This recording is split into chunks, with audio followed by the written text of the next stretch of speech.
welcome to our another Tagalog language learning lesson.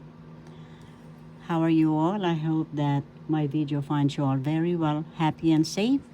This is Miss Juanita de Guzman Gutierrez, BSED, MSED, speaking to you over the video. In Tagalog, kumusta po kayong lahat? Ito po si Binibining Juanita de Guzman Gutierrez, BSED-MSED, na nagsasalita po sa likod ng video na ito. In English, again, this is Miss Juanita de Guzman Gutierrez, BSED-MSED, author, writer of 22 books, New York City school teacher here in the USA, where I am, university professor, journalism teacher, and school paper advisor, and Tagalog teacher, of course, and English teacher, university professor, and Speak Tagalog is my first book among my 22 books. Speak Tagalog, a basic primer, is the complete title, and available at edgeskirtspress.com, Amazon, all bookstores near you worldwide, and at my two websites. I invite you all, Juanita Gutierrez, BSEDMSCD.com, Juanita Gutierrez, BSEDMSCD.com. And for those of you who are asking what BSEDMSCD means, that is Bachelor of Science in Education. I graduated at the University of the East in Manila, Philippines, together with all of my brothers and sisters from elementary, high school, all the way to our college graduation. And as soon as I graduated, I was recommended to be the youngest English professor and Tagalog professor as well, recommended by my former professor, and also the high school teacher of my youngest sister. As I have mentioned, I and my brothers and sisters and I studied from elementary, high school, all the way to our college graduation at the University of the East. MSCD, Master of Science in Education, I graduated at Fordham University here in Manhattan, New York City, New York, USA, where I am. And you will notice ABC, Miss Gutierrez is a special teacher, is a little board there, a gift from my student, a Filipino student born in New York City, a valedictorian as well. I love my students, and also they love to give me gifts. And how are you all? I would like to take this opportunity as well to give my love, light, and gratitude, first of all, to our Creator within our heartbeats, and my beloved parents, all my brothers and sisters and their own families. I say I'm the only single in the family, that's why I'm able to write 22 books. And also, thank you and much love to my wonderful subscribers, those who like, shares, comments, and subscribe. In Tagalog, nagpapasalamat po ako sa lahat ng mga taga-subaybay at taga-tangkilik, lalo na po yung palaging bumibisita at nagko-comment si Sir William Charity. Siya po ay tumutulong sa mga mahihirap, kaya po tulungan po ninyo siya, bisitahin po ninyo sa kanyang channel, William Charity. Lagi po siyang may live. Marami pong salamat sa kanya rin, sa kanyang walang sawang pagtangkilik sa ating mga videos. At sa inyo rin po lahat, marami pong salamat.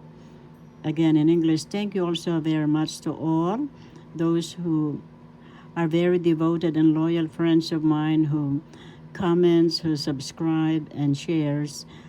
And special mention to you all as well. And to Sir William Charity, who helped the poor in the Philippines, give them free haircuts and groceries. And if you would like to help him, you could go to his shows, William Charity as well. He has a live every day as well. And thank you also very much to all of you wonderful subscribers, those who like, shares, comments, and subscribe. And I will not keep you in suspense waiting. We are going to discuss today, as I have mentioned yesterday in our lesson, we're going to give examples of panitikan, the Accent is in the first syllable. First syllable pa, second syllable ni, third syllable ti, fourth syllable kan. The accent is in first syllable panitikan. So that's how you pronounce panitikan. In English, it is literature. It is silent E right there. Literature. Silent E. Now, how do you pronounce Tagalog? In my book, Tagalog. Tagalog. First syllable ta, second syllable ga, third syllable log. The accent is in the second syllable, Tagalog. That's how you pronounce it correctly, Tagalog. Now, we are going to give examples of literature or panitikan in English literature. Tula. Tula. That's in English poetry. First syllable tu, second syllable la. The accent is in second syllable la. So tula. Tula. Poetry in English. And examples of tula or poetry in English is Florante at La Ura. That's how it is pronounced. La Ura. First syllable la, second syllable u, third syllable ra. The accent is in the second syllable, La Ura. So this is an example of tula or poetry in English. Florante at La Ura. At means and. It's a conjunction. And written by Francisco Balagtas or Baltazar. He was the first poet who promised to himself to write only in Tagalog. And his poetry is Florante at La Ora. Second one is Huseng Batute. And the writer is J.C. de Jesus, Jose Corazon de Jesus. And the title of tula or poetry is Huseng Batute. Huseng Batute. First syllable ba, second syllable tu, third syllable te. The second syllable is where the accent is how you pronounce it. Batute. Batute. Huseng Batute, written by Jose Corazon de Jesus. And that is an example of tula or poetry in English. Second, epico. Second syllable, the first syllable e, second syllable pi, third syllable ko. The accent, how you pronounce it, is in the first syllable, epico. English, epic. And examples of in panitikan literature in English of epico. Epic in English is lamang. Lamang. This is an epic in Ilocano. Ilocano means a language or a dialect in the Ilocos region. And lamang is a famous epic as well. Ibalon. Ibalon. This is a famous epic from the Bicolanos in the Bicol region in the Philippines. Third example of panitikan. Panitikan literature in English is alamat. Excuse me, please. Alamat. First syllable a, second syllable la, third syllable mat. The accent is in the third syllable alamat. Alamat. In English, legend, singular with s, plural. It all means the same word. Alamat. Alamat. Alamat. That's legend or legends in English. Examples of alamat or legends. Halimbawa, example in English. Maria de Guzman, mga alamat ng Pilipino. The legends of the Filipinos in English.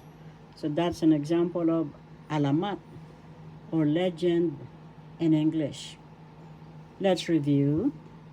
Panitikan or literature in English Tagalog, the second syllable ga is where the accent is, so that's how it is pronounced, Tagalog. Tagalog. So we have example the first, tula. Tula, second syllable la. Poetry in English. Examples or halimbawa in Tagalog, Florante at Laura. Written by Francisco Balagtas or Francisco Baltazar. Another example of tula or poetry in English, Huseng Batute. Huseng Batute. Written by Jose Corazon de Jesus. Second one, epico. Epic in English. Examples or halimbawa, lamang. Lamang.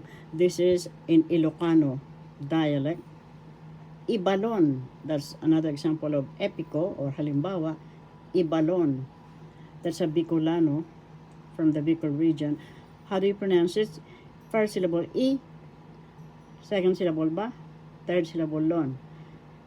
Ibalon. First syllable is where the accent is. Ibalon. That's a Bicolano epico example. Lamang. This is an Ilocano or Ilocano dialect. Epico or epic in English. First syllable lam, second syllable ang. The accent is in the second syllable, lam-ang, and that is an Ilocano dialect. Of example of epico or epic. Third one, alamat. Alamat, legend in English or singular or plural with S is the same word, alamat. Legend or legends, alamat in Tagalog. Alamat. Alamat. Examples.